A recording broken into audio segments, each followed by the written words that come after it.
The bank isn't hoping you pay off your credit card. They're hoping you never do.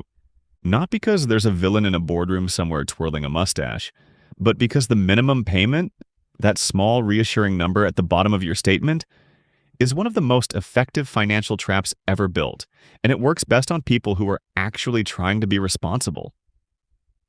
Today we're going to draw exactly how it works. The math is simple. What it adds up to over time is something most people never sit down and actually look at.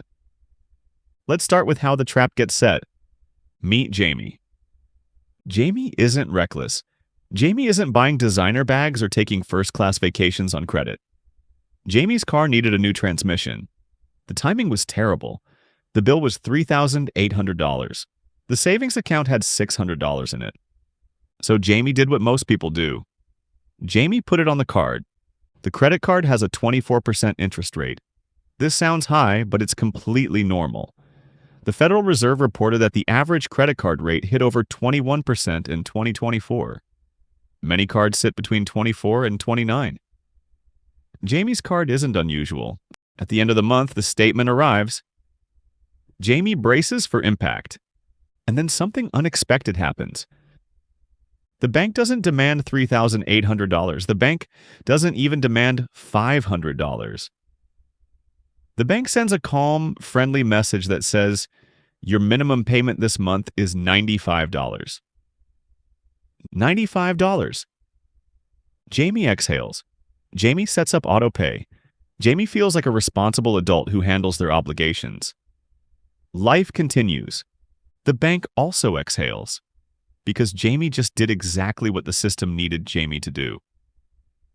Here's what's actually happening inside that $95 payment. When you send money to pay a credit card balance, the bank splits it into two buckets. The first is interest, the monthly fee for borrowing the money. The second is principal, the actual debt.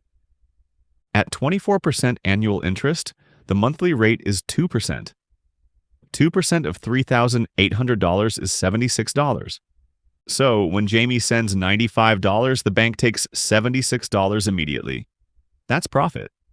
The remaining $19 goes toward the actual $3,800 problem. Jamie thinks they just paid off $95 of their debt. They paid off $19. Next month, Jamie owes $3,781.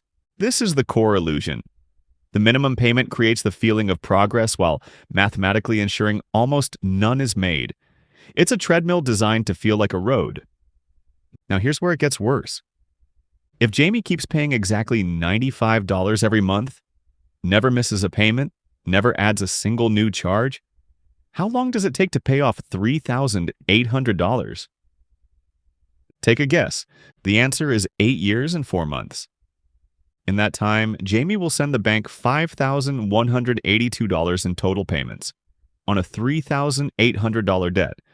The transmission that cost $3,800 ends up costing $5,182. Jamie will be paying for a car repair that happened in 2024 well into 2032. The car itself might be gone by then. The mechanic who fixed it has probably retired, but the trap's actually worse than that. Because the minimum payment isn't a fixed number, it moves. Most credit cards calculate the minimum as a percentage of your remaining balance, usually around 2%, plus any interest. So, as your balance slowly shrinks, your minimum payment shrinks with it. By year 2, Jamie's balance has dropped to around $2,900. The bank recalculates. The new minimum is $73. The bank sends a notification. Good news, Jamie, your minimum payment has gone down. This is framed as a reward. The number is smaller, which means things are getting better, right? It's not a reward, it's the trap tightening. By lowering the minimum as the balance drops, the bank keeps the ratio of interest to principal almost constant. You keep paying mostly interest. The actual debt barely moves. The bank has built a system that automatically adjusts to extract the maximum amount of money over the longest possible time, without ever quite breaking you. If Jamie accepts the lower minimums and lets them drift down as the balance drops, that 8-year payoff becomes something much darker. It'll take Jamie over 14 years to pay off the original $3,800. 14 years. That's not a typo.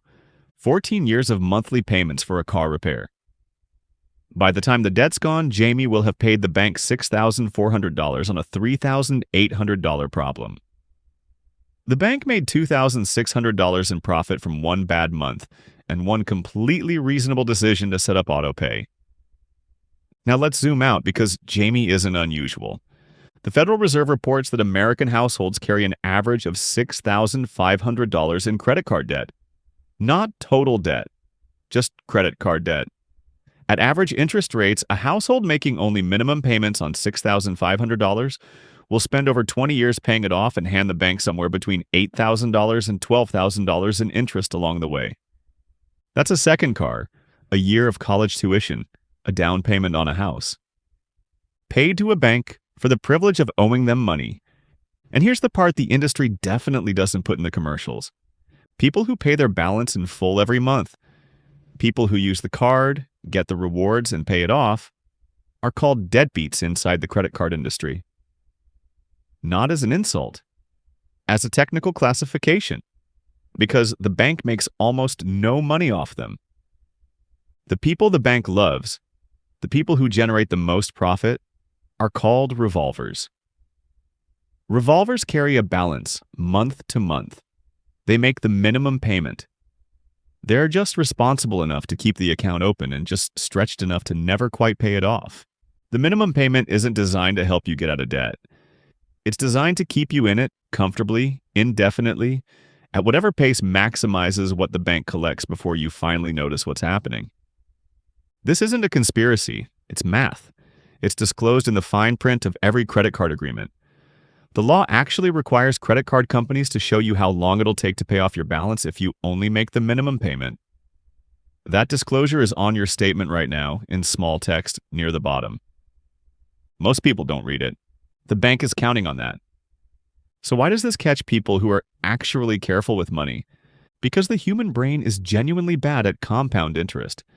Not bad the way you might be bad at parallel parking, bad in a deeper way. Our brains think in straight lines. Debt grows in curves. We're not wired to intuitively feel what a small percentage, applied repeatedly over years, actually does to a number. When Jamie looks at $3,800 and a $95 payment, the brain does a quick calculation. 3,800 divided by 95 is about 40 months. 3 years, roughly. That feels manageable. But that calculation ignores the interest, and the interest doesn't care what your brain assumed. It runs quietly in the background every single month, regardless.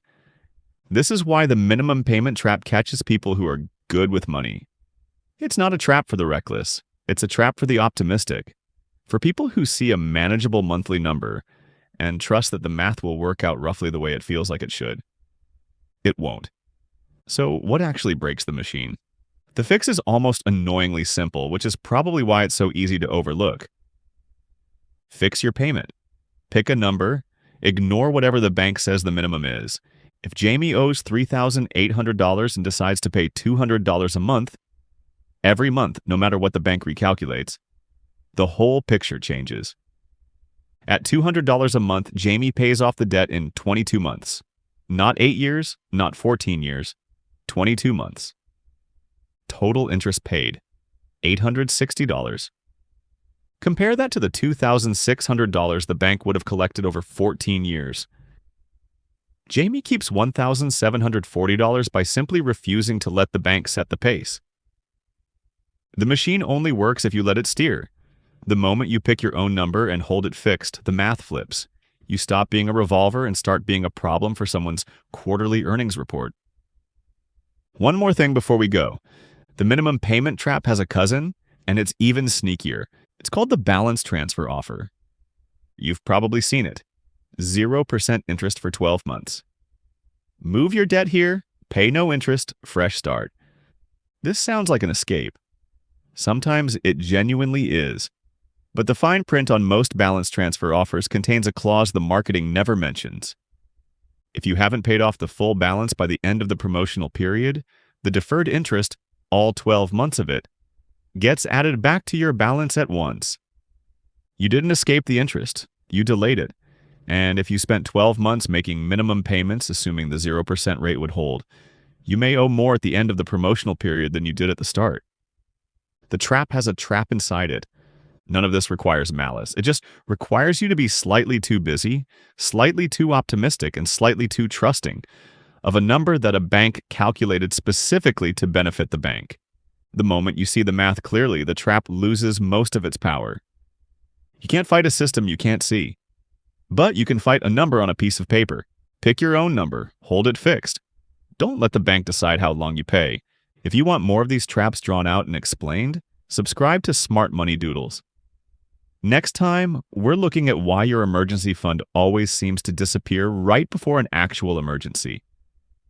See you then.